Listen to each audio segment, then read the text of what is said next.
continue this series of sermons on Jesus through the season of Advent as Jesus is portrayed in the letter to the Hebrews.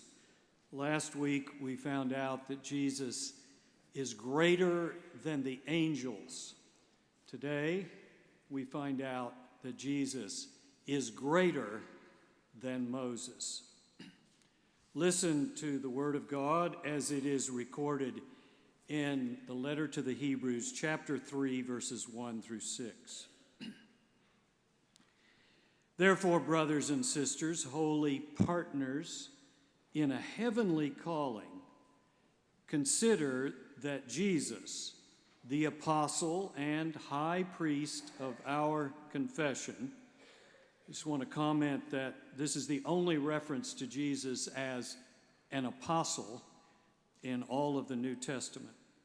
Consider that Jesus, the apostle and high priest of our confession, was faithful to the one who appointed him, just as Moses also was faithful in all God's house. Yet Jesus is worthy of more glory than Moses, just as the builder of a house has more honor than the house itself. For every house is built by someone, but the builder of all things is God. Now Moses was faithful in all of God's house as a servant to testify to the things that would be spoken later. Christ, however, was faithful over God's house as a son, and we are his house if we hold firm the confidence and the pride that belong to hope. Friends, this is the word of the Lord. Thanks be to God.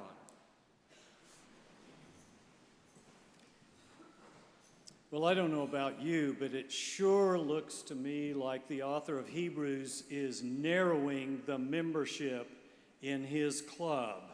First of all, Jesus is greater than the prophets, and last week we see he is greater than the angels. Now, today, he is greater than Moses. You're going to begin to wonder who's left. I mean, who gets to be in this club? Eventually, maybe only you and I and Jesus, just a few of us. It reminds me of the story someone once told me of his Uncle Hugh, who back in the 19th century lived in a very small town in Missouri and was a member of a very small church.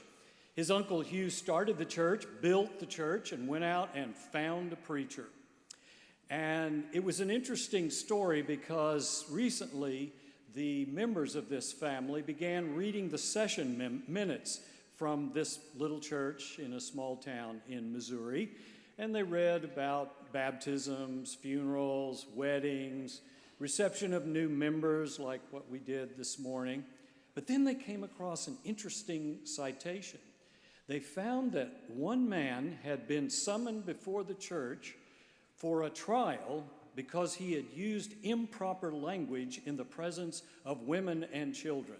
Well, the man never showed up because he knew he was guilty, and so they did what they called a churching, which means they barred him from the church. And little by little, as they read the minutes, they found that another person was churched, and then another, and then another. Pretty soon, the only people left were Uncle Hugh and the preacher, and they closed the church. Now, that's narrowing the membership of the church. Imagine what that would be like if we did that at IPC. You know, you got some people you want to church. Yeah, maybe they want to church you, you know. Last week, at the end of the sermon, I talked in a very interesting way about thinking about what is your worst sin. I want you to think about that for a moment. And did you notice how quiet it got in the church that day? Ooh, it got in the comments I got after the service. Oh, my worst sin. In my Bible study, someone came in and said, I don't know how to choose which one was my worst. I've got so many of them. Well, imagine if we knew what all the sins were and we just decided to church everybody, who would really be left? Well, that's not what the author of Hebrews has in mind at all. He's not trying to narrow the membership. He's actually trying to widen it, to broaden it, to include more people, not less. And that's why he says in the very first verse, he says, brothers and sisters, you are holy partners with me, with a heavenly calling. And our goal is to focus on the one who is called the Christ, not the one who narrows the membership, but the one who widens it, who invites more people. And what he's talking about here is the thing we talked about last week, which is that Jesus is the cosmic Christ. Remember that the Christology in the letter to the Hebrews is high Christology, not low Christology. So it's big, it's broad, it's all-inclusive. It's very much like the beginning of the first verse of John 1. In the beginning was the Word was with God, the Word was God. You have this big view of who Jesus is. And Jesus is not only the cosmic Christ, he is the parabolic Christ, who first starts as the exalted and glorified one. You remember in Philippians 2, did not count equality with God as a thing to be grasped, but then he emptied himself, becoming the suffering God, the incarnate God who came to earth to be with us. But then in his ascension and exaltation, he is lifted up and lifts us up again. So it is this parabolic Christ that we see in the letter to the Hebrews. I remember one Advent in a church I visited once. The college students started at the back of the church. This is one of those churches that had a large auditorium style, so the back was higher up than the front. And they began making their way down the aisle with this enormous Moravian cross, beautiful Moravian cross, three-dimensional. And they got down to the front, and then it was connected to a wire and hoisted up above them. And that whole image of those college students reminded me of the parabolic Christ who starts higher, comes down into our world, and then is lifted up to the right hand of God and lifts us up as well. And what the author of Hebrews is doing here is showing this exalted Christ, this Christ who is above all and over all and in all, as not only greater than angels, but this morning we see he is also greater than Moses. Now I have to tell you, I have to be honest with you, these were fighting words. It was as if the author of Hebrews had thrown down the gauntlet, because Moses was the greatest leader they had ever known, and you can imagine anyone would be better than Moses. Surely you're not throwing him out. No, he's just Jesus. This Jesus is greater. Now, imagine if you had a hero in mind, some great teacher, mentor, coach that you had always looked up to. Maybe some famous hero that we think of in our time or in history. Robert E. Lee, Abraham Lincoln, Martin Luther King Jr., Mother Teresa. We lift them up, we hold them up high, and then someone comes along and says, well, yes, but here's a new one who's even better. Oh, I'll be more specific. Think about how revered Bear Bryant is in this state, by at least Alabama fans. I don't know about Auburn fans, but Bear Bryant, no matter who you are, was always kind of revered and still is. Now imagine if someone came along to say today, well, Nick Saban is even better than Bear Bryant.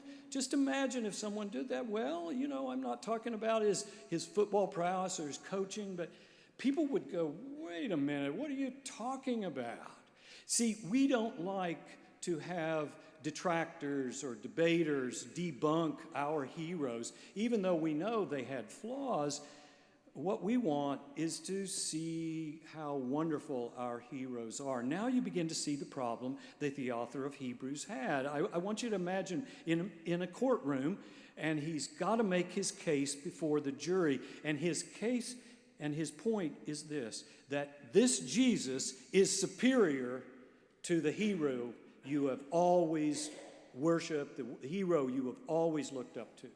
And it was a hard case for him to win. Because Moses was the greatest prophet Israel had ever known. Moses was the greatest man that Israel had ever known. The one who, as a baby, was plucked from the bulrushes by Pharaoh's daughter and then given a royal upbringing with his own mother as his own birth mother, as his nursemaid. He was the only one who ever looked directly to God and talked directly with God and lived to tell about it. He was one who left the comfort of a faraway place to take on Pharaoh at his great personal risk. The list goes on: legislator, leader, lawgiver. This man was amazing. The laws that he gave formed our Judeo-Christian heritage, and the rituals that he gave formed the rituals of Judaism and the priesthood. Buechner says, see him on Mount Pisgah, looking longingly across into the promised land, a place he knows he will never go. See him there with tears in his eyes, the sunset in his whiskers. He's almost a kind of burning bush himself at the very end of his life. See the glow on Moses' face. That's how he was viewed by the Israelites, and to say that Jesus was greater than Moses was unbelievable to them. You can almost hear those early Jewish Christians still struggling with whether or not to leave Judaism behind, saying, wait a minute, Jesus didn't do half of what Moses did. He didn't liberate the Jews from Rome the way Moses liberated the Israelites from Egypt. Wait a minute, he didn't give us all these rituals. He didn't do anything like what Moses did, but the author of Hebrews wants to show them that he did. He did as much and more in three ways. When we look at faithfulness, at foundation, and at focus. First, in faithfulness, in that verse there, he says that Jesus was as faithful as Moses. Notice his first point is that he equalizes the two. He doesn't make Jesus greater than Moses immediately. He makes them equal. And he was as faithful as Moses, as committed to God and God's house as Moses was. It's a little bit like saying Babe Ruth was a great baseball player, perhaps the greatest player who ever lived. But Mickey Mantle was also a great baseball player. Do you see how the author of Hebrews is making Jesus and Moses equal in his first point, but then he lowers the boom when he goes to foundation. He begins to increase Jesus' superiority over Moses when he talks about how Moses was part of God's house, but Jesus was the creator of the house. He makes some interesting points here. He says that the builder or architect actually has more honor than what the builder has built. Very interesting point. Kent Hughes talks about this. That's the way it was believed in the ancient world. So Michelangelo and Bramante and Bernini are more important, have more honor than St. Peter's Dome in Rome at the Vatican. Or Filippo Brunelleschi, who developed the Duomo, who sensed it and dreamed it and then figured out how to take millions of bricks up with all the stress and create one of the most beautiful domes in the history of the world. I've been reading a book about it called Brunelleschi's Dome, how a Renaissance genius reinvented architecture. Amazing story. The architect, the builder, is greater than what that architect or builder has built. Sir Christopher Wren is greater than St. Paul's in London.